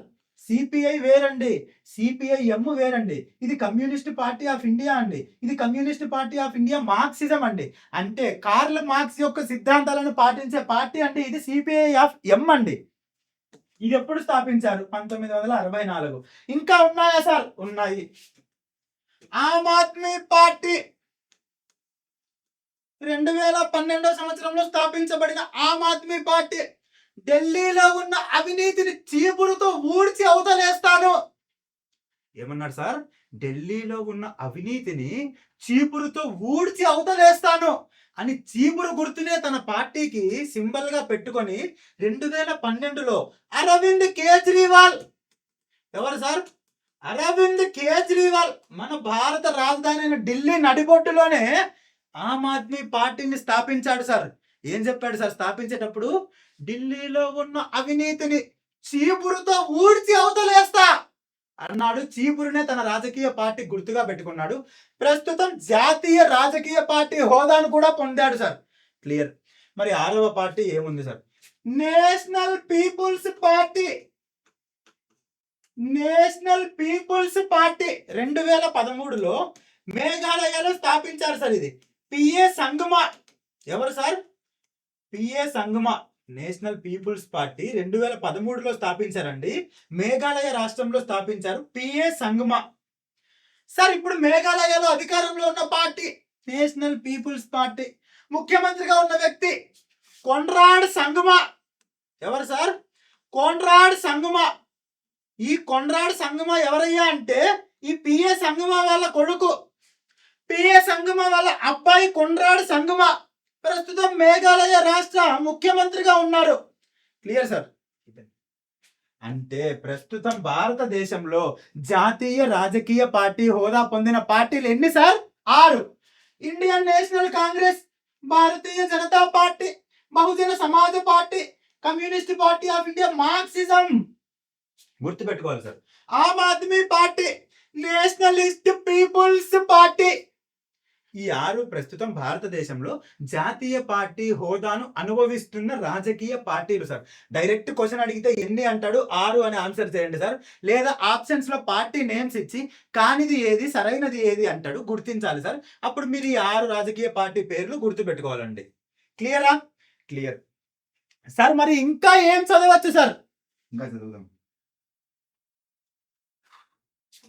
రాజకీయ పార్టీ గుర్తులు తెలుసుకుందామండి సార్. రాజకీయ పార్టీ గుర్తులు తెలుసుకుందాం సార్. ఏ పార్టీ ఏ గుర్తుతో ఎన్నికల్లో పోటీ చేస్తుంది? చాలా చాలా చాలా ఇంపార్టెంట్ అండి. మీరు ఏ పోటీ పరీక్ష అయినా రాయండి సార్. అది ఆంధ్రప్రదేశ్ సబ్ ఇన్స్‌పెక్టర్ కావచ్చు, కానిస్టేబుల్ కావచ్చు, ఆర్ఆర్‌బీ రైల్వే ఎగ్జామ్స్ కావచ్చు, ఎస్ఎస్‌సి ఎగ్జామ్స్ కావచ్చు, యూపీఎస్‌సి కావచ్చు, గ్రామ సచివాలయం, వార్డు సచివాలయం కావచ్చు, గ్రూప్ 1, గ్రూప్ 2 పరీక్ష స్థాయిలో కూడా పొలిటికల్ పార్టీ, రాజకీయ పార్టీ ఇటు సైడ్ 4, ఇటు సైడ్ వాటి గుర్తులు ఇచ్చి మ్యాచ్ ద ఫాలోయింగ్ అంటున్నాడు సార్. సో మనం చేయాల్సిందేంటి? ఏ రాజకీయ పార్టీ ఏ గుర్తును కలిగి ఉంది తెలుసుకుందాం సార్. చాలా చాలా ఇంపార్టెంట్ అండి. నేను స్ట్రెస్ చేసి చెప్తున్నా, నోట్ చేసుకోండి. Clear. First INC, Indian National Congress. మరి గుర్తు ఏంటి సార్? హస్తం గుర్తు. ఏం గుర్తు సార్? హస్తం గుర్తు. సిపిఐ సార్, ఇందాక చెప్పా సార్, ఇది కమ్యూనిస్ట్ పార్టీ ఆఫ్ ఇండియా అండి. ఇది communist party of India Marxism అండి. అంటే ఇది కారల్ మార్క్స్ యొక్క సిద్ధాంతాలను పాటిస్తుందండి. మరి దీని యొక్క గుర్తు ఏంటి? కంకి కొడవలి. కంకి మరియు కొడవలి సార్. సిపిఐ ఆఫ్ ఎం అండి. మరి దీని గుర్తు ఏంటి? సుత్తి. సుత్తి. కొడవలి. కొడవలి. నక్షత్రం. ఏంటి సార్? సిపిఐ అయితే కంకి కొడవలి అండి. సిపిఐ మార్క్సిజం అయితే సుత్తి, కొడవలి, నక్షత్రం. హ్యామర్, సికిల్, స్టార్ అండి. Hammer, sickle and star. క్లియరా sir? Clear. BJP, Bharatiya Janata Party. దీని గుర్తు ఏంటి సార్? కమలం గుర్తు అండి. కమలం. దీన్ని మనం ఏమంటాం సార్ అంటే లోటస్, ఇంగ్లీష్ లో lotus. Clear. Bahujan Samaj party, BSP. ఇప్పుడే చెప్పాను సార్, మాయావతి గారు స్థాపించారని. భారతదేశంలో తొలి దళిత మహిళా ముఖ్యమంత్రి మాయావతి ఈ పార్టీని స్థాపించారు సార్. మరి ఆ పార్టీ గుర్తు ఏంటండి? ఏనుగు. ఏనుగు గుర్తు. Next All India Trinamool Congress, AITC. All India Trinamool Congress. ఏంటి sir? All India Trinamool. All India Trinamool Congress. Sir ఏఐటిసియా? ఎక్కడో విన్నానండి ఈ పేరు. అంటే ప్రస్తుతం వెస్ట్ బెంగాల్లో మమతా బెనర్జీ గారు ఏ పార్టీ మీద ముఖ్యమంత్రిగా ఉన్నారయ్యా అంటే ఏఐటిసి. ప్రస్తుతం ఏఐటిసి ఏ రాష్ట్రంలో అధికారంలో ఉంది సార్? వెస్ట్ బెంగాల్. మరి ముఖ్యమంత్రి ఎవరు సార్? మమతా బెనర్జీ. క్లియరా? మరి దీని గుర్తు ఏంటి సార్? గడ్డి పూలు. ఆల్ ఇండియా తృణమూల్ కాంగ్రెస్ గడ్డి పూలు. గ్రాస్ అంటే ఫ్లవర్. Grass with flower. క్లియరా సార్? గడ్డి పూలు అండి. NCP, Nationalist Congress Party. మహారాష్ట్రలో శరద్ పవార్ గారు స్థాపించారండి Nationalist Congress Party. Political figure sir Sharad Pawar. ఒకసారి ఇటు ఉంటారు, ఒకసారి ఇటు ఉంటారు. అటు కాంగ్రెస్ లో ఉంటారు, ఇటు బీజేపీలో ఉంటారు. శరద్ పవార్ అండి, నేషనలిస్ట్ కాంగ్రెస్ పార్టీ. ప్రస్తుతం వీళ్ళ కొడుకు అజిత్ పవార్ సార్. అజిత్ పవార్ మహారాష్ట్ర డిప్యూటీ ముఖ్యమంత్రిగా ఉన్నారండి. నేషనలిస్ట్ కాంగ్రెస్ పార్టీ స్థాపించింది ఎవరు సార్? శరద్ పవార్ సార్. శరద్ పవార్ అండి. ఇతని కొడుకు ఎవరు సార్ అంటే అజిత్ పవార్ సార్. అజిత్ పవార్. ఇతను మహారాష్ట్ర డిప్యూటీ ముఖ్యమంత్రిగా ప్రస్తుతం కొనసాగుతున్నారు సార్. సార్ అంతా బాగుంది, మరి పార్టీ గుర్తు ఏంటి? గడియారం. Clock sir, clock. గడియారం. నేషనలిస్ట్ కాంగ్రెస్ పార్టీ గడియారం, క్లాక్. ఎన్పిపి, నేషనలిస్ట్ పీపుల్స్ పార్టీ. ఇందాకే చెప్పాను సార్, మేఘాలయలో స్థాపించారు. 2013లో స్థాపించారు. పిఏ సంగమా గారు స్థాపించారు. ప్రస్తుతం పిఏ సంగమా గారి కొడుకైన కొన్రాడ్ సంగమా గారు ఆ మేఘాలయ రాష్ట్ర ముఖ్యమంత్రిగా ఉన్నారండి. క్లియరా? క్లియర్. మరి ఈ పార్టీ గుర్తు ఏంటి సార్? బుక్. బుక్, పుస్తకం. ఏంటి సార్? బుక్, పుస్తకం. క్లియరా సార్? ఇండియన్ నేషనల్ కాంగ్రెస్ హస్తం గుర్తు. సిపిఐ కంకి కొడవలి. సిపిఐ మార్క్సిజం సుత్తి, కొడవలి, నక్షత్రం. బీజేపీ కమలం గుర్తు. బహుజన సమాజ్ పార్టీ ఏనుగు గుర్తు. ఆల్ ఇండియా తృణమూల్ కాంగ్రెస్ గడ్డి పూలు, grass and flower. Nationalist Congress Party గడియారం. నేషనలిస్ట్ పీపుల్స్ పార్టీ పుస్తకం. క్లారిటీయా సార్? నెక్స్ట్ ఇప్పుడు ఇంతవరకు మనం పార్టీని గుర్తును చూసాం సార్. ఇప్పుడు కొన్ని గుర్తులు ఏమవుతాయంటే వివిధ పార్టీలకు ఉంటాయి సార్. ఫర్ ఎగ్జాంపుల్ సైకిల్ అనేది, ఈ సైకిల్ గుర్తు గల పార్టీలు 3 ఉన్నాయి సార్. ఆ 3 ఏంటివి? ఆంధ్రప్రదేశ్లో గల TDP, Telugu Desam party. Clear sir? మరి ఇంకొకటి ఏంటి? సమాజ్వాదీ పార్టీ. ఉత్తరప్రదేశ్లో ఉంది సార్, సమాజ్వాదీ పార్టీ. మరి ఇంకొకటి ఏంటి sir? Jammu and Kashmir national panther. Jammu and Kashmir national panther. Cycle గుర్తు గల రాజకీయ పార్టీలు 3 ఉన్నాయండి. ఒకటి తెలుగుదేశం పార్టీ టీడీపీ ఆంధ్రప్రదేశ్లో ఉంది సార్. సమాజ్వాదీ పార్టీ ఉత్తరప్రదేశ్ అండి. Next Jammu and Kashmir national panther. National panther done. మరి ఏనుగు గుర్తు గల పార్టీలు ఎన్ని ఉన్నాయి సార్? ఇందాకే చూసామండి. బహుజన సమాజ్ పార్టీ ఒకటి, బిఎస్పి బహుజన సమాజ పార్టీ. నెక్స్ట్ ఇంకా ఏమున్నాయి సార్? అస్సాం గణ పరిషత్. ఏమున్నాయి సార్? అస్సాం గణ పరిషత్. ఇంకా ఏమున్నాయి సార్? సిక్కిం సంగ్రామ పరిషత్. ఏంటి సార్? సిక్కిం సంగ్రామ పరిషత్. ఇంకా ఏమున్నాయి సార్? నాగాలాండ్ పీపుల్స్. ఈ పార్టీ పేర్లు సార్ ఇవన్నీ. నాగాలాండ్ పీపుల్స్. అయ్యో ఇన్ని ఉన్నాయా సార్? ఎస్ ఉన్నాయి సార్. ఇవన్నీ పరీక్షకి ఇంపార్టెంటే సార్, నువ్వు నేర్చుకోవాలి సార్. క్లియర్. ఏనుగు గుర్తు గల పార్టీలు ఎన్ని ఉన్నాయండి? బహుజన సమాజ్ పార్టీ, అస్సాం గణ పరిషత్, సిక్కిం సంగ్రామ పరిషత్, నాగాలాండ్ పీపుల్. క్లియరా సార్? క్లియర్. మరి కోడి పుంజు గుర్తు గల పార్టీ ఏంటి sir? Nagaland people front. Nagaland people front లేదా కౌన్సిల్ అంటామండి. నాగాలాండ్ పీపుల్ ఫ్రంట్ లేదా కౌన్సిల్. ఏ గుర్తు సార్? కోడి పుంజు. క్లియరా sir? Clear. DMK Dravida Munnetra Kazhagam. ద్రవిడ ఏంటి సార్? ద్రవిడ మున్నేట్ర కజగం. మరి ఇది ఏ పార్టీ సార్? ఎక్కడ ఉంది సార్? తమిళనాడు. ప్రస్తుతం తమిళనాడు ముఖ్యమంత్రి ఎవరండి? కనబడుతుంది. చందు గారు చెప్తున్నారు స్టాలిన్ సార్ అంటున్నారు. కరెక్ట్. ప్రస్తుతం తమిళనాడు ముఖ్యమంత్రి ఎవరు సార్? స్టాలిన్. మరి ఈ స్టాలిన్ ఏ పార్టీకి చెందిన వాడండి? డిఎంకే ద్రవిడ మున్నేట్ర కజగం. మరి దీని గుర్తు ఏంటి సార్? ఉదయించే సూర్యుడు. Rising sun. Correct. Next AIADMK. ఇక్కడ ద్రవిడ మున్నేట్ర కజగం ఒకటే సార్, దీనికి ఏఐ అని చేశారు. అంటే ఆల్ ఇండియా ద్రవిడ మున్నేట్ర కజగం. ఆల్ ఇండియా ద్రవిడ మున్నేట్ర కజగం. ఆల్రెడీ ద్రవిడ మున్నేట్ర కజగం ఉందండి. దీనికి అపోజిషన్ గా దీన్ని స్థాపించింది ఎవరయ్యా అంటే అన్నా దురై గారు సార్. ఇక్కడే రాసుకోండి సార్, చాలా ఇంపార్టెంట్. డిఎంకే పార్టీని స్థాపించింది ఎవరయ్యా అంటే 1949వ సంవత్సరంలో అన్నా దురై గారు సార్. అన్నా దురై గారు అండి 1949లో స్థాపించారు. చాలా ఇంపార్టెంట్ సార్, నోట్ చేసుకోండి. డిఎంకే దీని గుర్తు ఏంటండి? దీని ఫుల్ ఫామ్ ద్రవిడ మున్నేట్ర కజగం సార్. మరి దాని గుర్తు ఉదయించే సూర్యుడు అండి. దీనికి అపోజిషన్ గా ఆల్ ఇండియా ద్రవిడ మున్నేట్ర కజగం ఎప్పుడు స్థాపించారు? 1972 సార్. మరి ఎవరు స్థాపించారు సార్? రామచంద్రన్. గుర్తు పెట్టుకోండి సార్. డిఎంకే 1949లో స్థాపించారు అన్నాదురై గారు. దాని గుర్తు ఉదయించే సూర్యుడు. ఏఐడిఎంకే 1972లో స్థాపించారు. ఎవరయ్యా అంటే రామచంద్రన్ గారు. సారీ, ఎవరయ్యా అంటే రామచంద్రన్ గారండి. క్లియర్. మరి సార్ ఈ పార్టీ గుర్తు ఏంటి సార్? 2 ఆకులు 2 లీవ్స్. ఏంటి సార్? 2 ఆకులు 2 లీవ్స్. Clear sir. మరి బాణం విల్లు ఇది గుర్తు అండి, పార్టీ పేరు కాదు, గుర్తు. మరి బాణం విల్లు గల పార్టీ గుర్తు గల పార్టీలు ఏవి సార్? అంటే ఒకటేమో శివసేన. మహారాష్ట్రలో ప్రస్తుతం అధికారంలో ఉన్న పార్టీ ఏంటి సార్? అలయన్స్ లో ఉన్న పార్టీ శివసేన అండి. నెక్స్ట్ ఇంకొక పార్టీ ఏంటి సార్? జార్ఖండ్ ముక్తి మోర్చా. బాణం విల్లు గుర్తు గల రాజకీయ పార్టీలు 2 ఉన్నాయండి.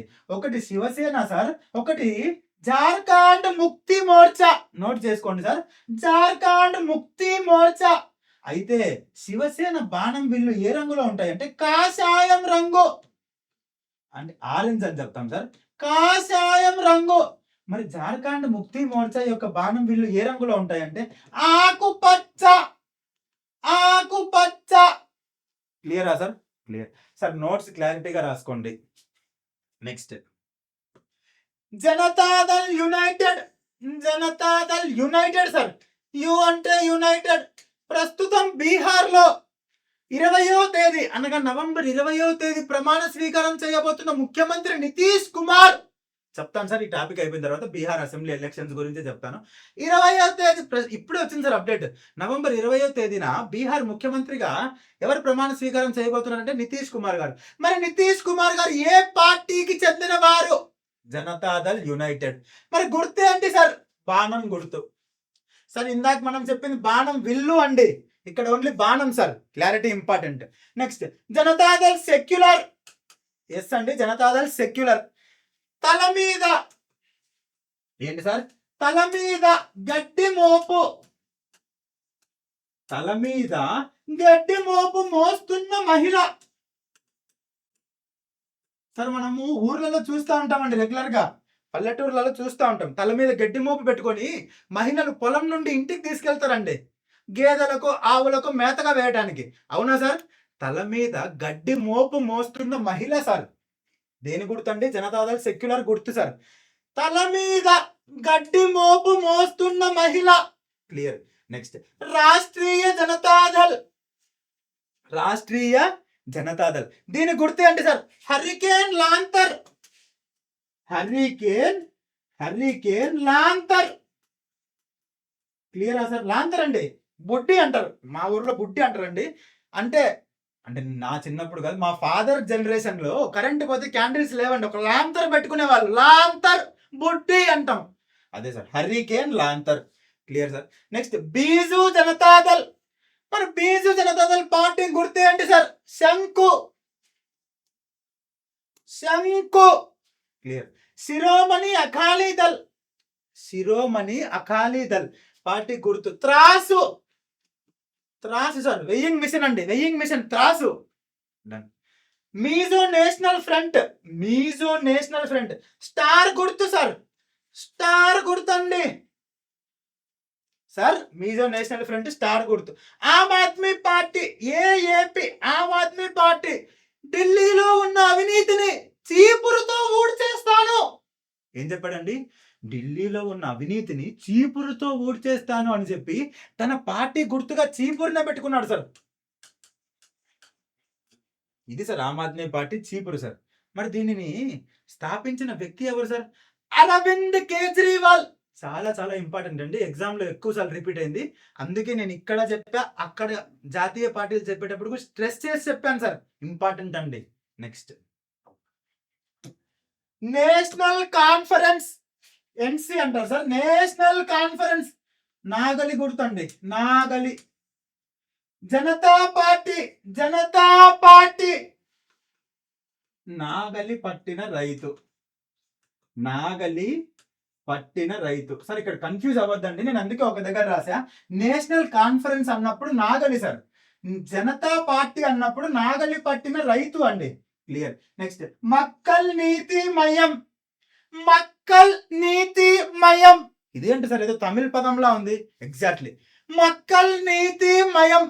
తమిళనాడు రాష్ట్రంలో 2018లో కమల్ హాసన్ గారు స్థాపించిన పార్టీ సార్ ఇది. ఏం పార్టీ సార్? మక్కల్ నీతి మయం. నేను ఇన్నిసార్లు దీన్ని చదవడానికి కారణం ఏంటంటే ఇది ఒక కొత్త పదం సార్. మీ బుర్రలో 10 సార్లు వినడం వలన గుర్తుండిపోతుంది సార్, అందుకే అన్నిసార్లు చదువుతున్నా. మక్కల్ నీతి మయం 2018లో తమిళనాడు రాష్ట్రంలో కమల్ హాసన్ గారు స్థాపించారు సార్. క్లియర్. మరి దీని పార్టీ గుర్తు ఏంటి సార్? 4 చేతుల వలయం అండి. 4 చేతుల వలయం, మధ్యలో నక్షత్రం సార్. ఆల్రెడీ ఎగ్జామ్లో 2-3 ఎగ్జామ్స్లో అడిగిన బిట్టి సార్. రీసెంట్గా కమల్ హాసన్ గారు స్థాపించిన మక్కల్ నీతి మయం పార్టీ యొక్క గుర్తు ఏంటి? 4 చేతుల వలయం, మధ్యలో నక్షత్రం. క్లియర్గా రాసుకోండి సార్. 4 చేతుల వలయం అండి, మధ్యలో నక్షత్రం సార్. క్లారిటీ. క్లారిటీ ఇంపార్టెంట్ అండి. బిట్ టు బిట్ బట్టి పడితే ఈ కాలంలో ప్రస్తుత జనరేషన్లో ఉద్యోగాలు రావు sir. Concept important. Tamilaga Vettri Kazhagam. Tamilaga Vettri Kazhagam. అయ్యో, ఎక్కడో విన్నట్టుంది సార్. ఈ మధ్య రిపీటెడ్ గా వింటున్నా సార్. అంటే ఎస్, తమిళనాడులో తలపతి విజయ్, తమిళనాడు సూపర్ స్టార్ లేదా తమిళనాడు తలపతిగా పేరుగాంచిన తలపతి విజయ్ స్థాపించిన పార్టీ పేరు ఏంటి సార్? తమిళగం వెట్రి కజగం. క్లియరా? దీనికి ఇంకా పార్టీ గుర్తు రాలేదండి. మరి వీళ్ళ ఫ్లాగ్ ఒకటి ఉంది సార్, ఒక జెండా వాడుతున్నారు సార్. మరి జెండా రంగులు ఏంటి సార్?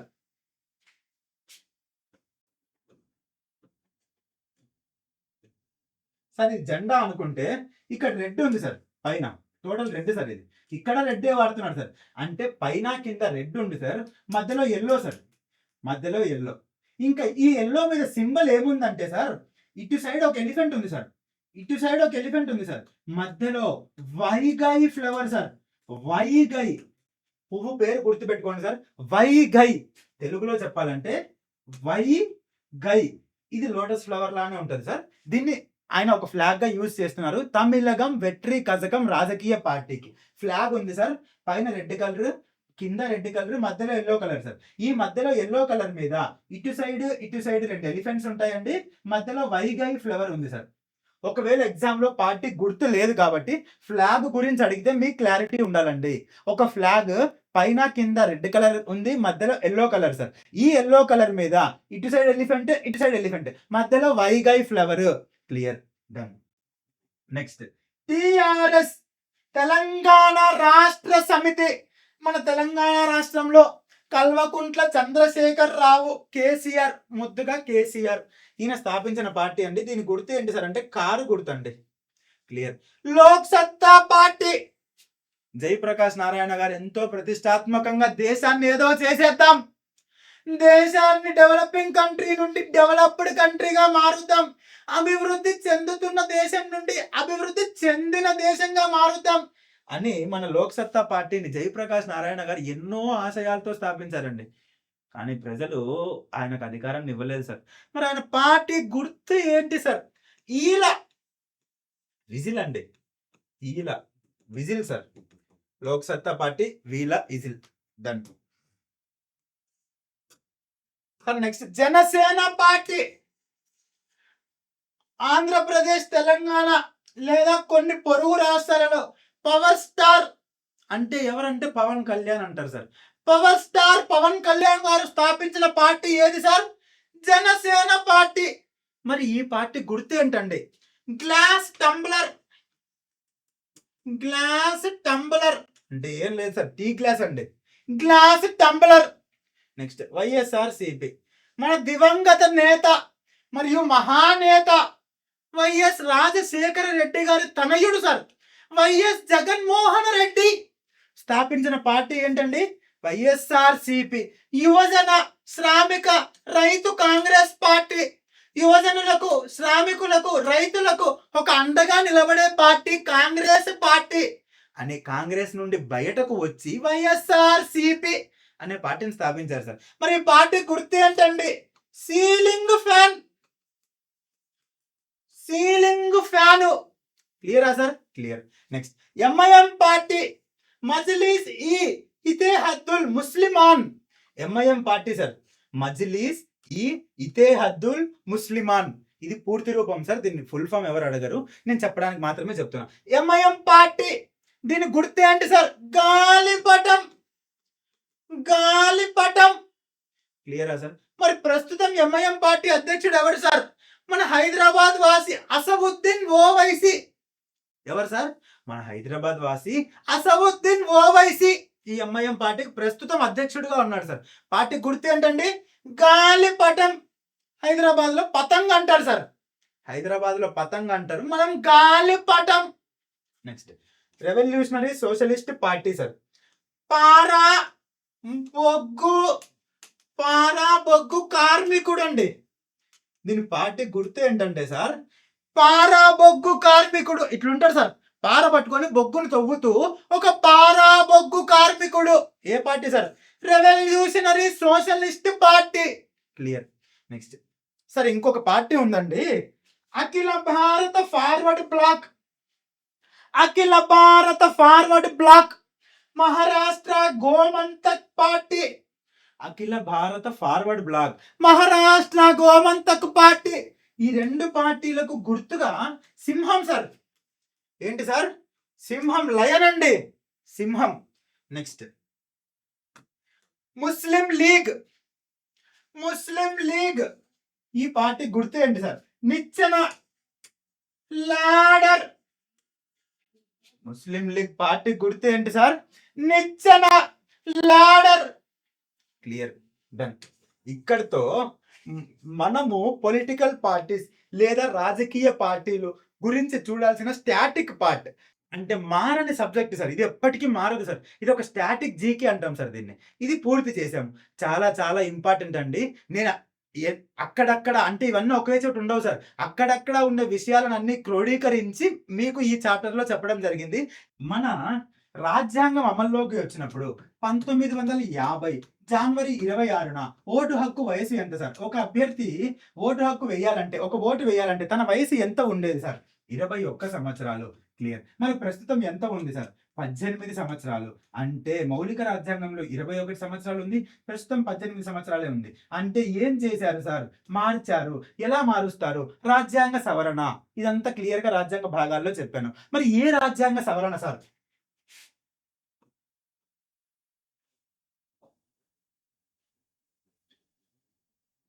మరి ఏ రాజ్యాంగ సవరణ ద్వారా మార్చారు సార్? 61వ రాజ్యాంగ సవరణ 1988వ సంవత్సరంలో సార్. చాలా ఇంపార్టెంట్, క్లారిటీ ఉండాలి సార్. రాజ్యాంగం అమల్లోకి వచ్చినప్పుడు ఓటు హక్కు వయసు 21, ప్రస్తుతం 18 సంవత్సరాలు సార్. మరి ఏ రాజ్యాంగ సవరణ ద్వారా మార్చారు? 61వ రాజ్యాంగ సవరణ 1988వ సంవత్సరంలో సార్. ప్రధానమంత్రి ఎవరు? రాజీవ్ గాంధీ. రాజీవ్ గాంధీ. మరి సార్ రాష్ట్రపతి ఎవరు? జ్ఞాని జైల్ సింగ్. సార్ మరి రాష్ట్రపతి ఎవరు? జ్ఞాని జైల్ సింగ్. క్లారిటీయా? క్లారిటీ. ప్రధానమంత్రి రాజీవ్ గాంధీ, రాష్ట్రపతి జ్ఞాని జైల్ సింగ్. అప్పుడు 21 సంవత్సరాలు, ఇప్పుడు 18 సంవత్సరాలు. Clear sir. మరి ఇది ఎప్పటి నుండి అమల్లోకి వచ్చింది? 1988లో చేశారండి. 1989లో ఇది అమల్లోకి వచ్చింది సార్. 1988లో చేసినప్పటికీ 1989లో అమల్లోకి వచ్చింది సార్. మరి 18 సంవత్సరాల వయసు గల వ్యక్తులు ఏ ఎలక్షన్స్ లో తమ ఓటు హక్కును వినియోగించుకున్నారు సార్? అంటే very very important bit sir. 9వ లోక్సభ ఎలక్షన్స్ లో సార్. 9వ లోక్సభ ఎలక్షన్స్ అండి. మిమ్మల్ని ఏ క్వశ్చన్ అయినా అడగచ్చు సార్. ప్రస్తుతం ఓటు హక్కు వయసు ఎంత? 18. రాజ్యాంగం అమల్లోకి వచ్చినప్పుడు ఓటు హక్కు వయసు ఎంత? 21. మరి ఏ రాజ్యాంగ సవరణ? 61వ రాజ్యాంగ సవరణ 1988. మరి చేసిన ప్రధానమంత్రి ఎవరు? రాజీవ్ గాంధీ. మరి రాష్ట్రపతి ఎవరు? జ్ఞాని జైల్ సింగ్. మరి ఇది ఏ సంవత్సరం నుండి అమల్లోకి వచ్చింది? 1989. మరి ఏ లోక్సభ ఎన్నికల నుండి వీరు తమ ఓటు హక్కును వినియోగించుకున్నారు? 9వ లోక్సభ. 9వ లోక్సభ. క్లారిటీయా సార్? డన్. 2 ఆర్టికల్స్ చూద్దామండి. ఈ రెగ్యులర్ గా ఎగ్జామ్ లో అడుగుతున్నాడు, ఎలక్షన్స్ కి సంబంధించి కాబట్టి ఇక్కడే చూద్దాం. Article 325 sir. ఆర్టికల్ 325 ఏం చెప్తుందంటే, పౌరుల మధ్య, పౌరులు అంటే సిటిజన్స్, పౌరుల మధ్య ఎటువంటి వివక్షత చూపించరాదు, పార్సియాలిటీ చూపించవద్దు. అంటే ఎటువంటి వివక్షత చూపించరాదు. ఏం చెప్తుంది సార్? ఆర్టికల్ 325 పౌరుల మధ్య ఎటువంటి వివక్షత చూపించరాదు, ఎటువంటి పార్సియాలిటీ చూపించవద్దు. కుల, మతం, లింగం, క్యాస్ట్, రిలీజియన్, లేదా నువ్వు అమ్మాయి, లేదా నువ్వు అబ్బాయి, నువ్వు చిన్న పిల్లాడివి, ఇలాంటి పార్సియాలిటీ చూపించవద్దు. పౌరులందరినీ సమానంగా చూడండి. డన్. ఆర్టికల్ 326 ఏం చెప్తుందంటే, 18 సంవత్సరాలు నిండిన, ఏంటి సార్? 18 సంవత్సరాలు నిండిన ప్రతి ఒక్కరికి ఓటు హక్కును కల్పించండి. అంటే ఆర్టికల్ 325లో ఏం చెప్పారు సార్? పౌరుల మధ్య ఎటువంటి వివక్షత చూపించరాదు. అంటే నువ్వు ఈ కులం, నువ్వు ఆ కులం, నువ్వు ఈ మతం, నువ్వు హిందూ మతం, లేదా నువ్వు క్రిస్టియన్వి, లేదా నువ్వు ముస్లింవి, లేదా నువ్వు అమ్మాయివి, అమ్మాయికి ఓటు హక్కు ఎందుకు? నువ్వు చిన్నపిల్లాడివి, నీకెందుకు ఓటు హక్కు? ఇలాంటి వివక్షత చూపించరాదు. ఈ ఆర్టికల్ 325. మరి 326లో ఏం చెప్పారు సార్? ఈ వివక్షత చూపించకుండా 18 సంవత్సరాలు నిండిన ప్రతి భారతీయ పౌరుడికి, 18 సంవత్సరాలు నిండిన ప్రతి భారతీయ పౌరుడికి ఓటు హక్కు కల్పించు, రాజ్యాంగం ద్వారా నేను ఇది చెప్తున్నా అని ఆర్టికల్ 326లో చెప్పారు సార్. ఈ 2 ఆర్టికల్స్ ఇంపార్టెంట్ అండి. క్లియర్. నోట్స్ నీట్గా రాసుకోండి. మేము ఒక చిన్న టాపిక్ తీసుకున్నా కూడా దాన్ని ఇన్ డెప్త్ గా విశ్లేషణ చేస్తాము. ఇక్కడి నుండి ఏదైనా బిట్ వచ్చిందంటే మిస్ అవ్వకూడదు ఎగ్జామ్ లో. డన్.